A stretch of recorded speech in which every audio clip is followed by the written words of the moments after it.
ধানমন্ডি ৩২ নম্বরে বঙ্গবন্ধু শেখ মুজিবুর রহমানের বাড়ির নিচে ৫তলা ভবনের সন্ধান পাওয়ার দাবি করেছেন ছাত্র জনতা।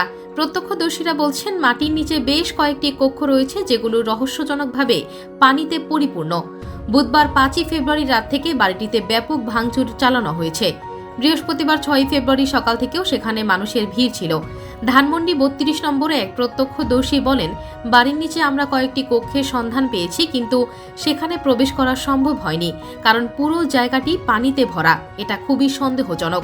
সেখানে উপস্থিত আরেক প্রত্যক্ষদর্শী বলেন, এ বাড়ির নিচের ৫তলা কাঠামোতে আওয়ামী লীগ তাদের নিজস্ব বাহিনী নিয়ে আরও একটি আয়নাঘর তৈরি করেছে।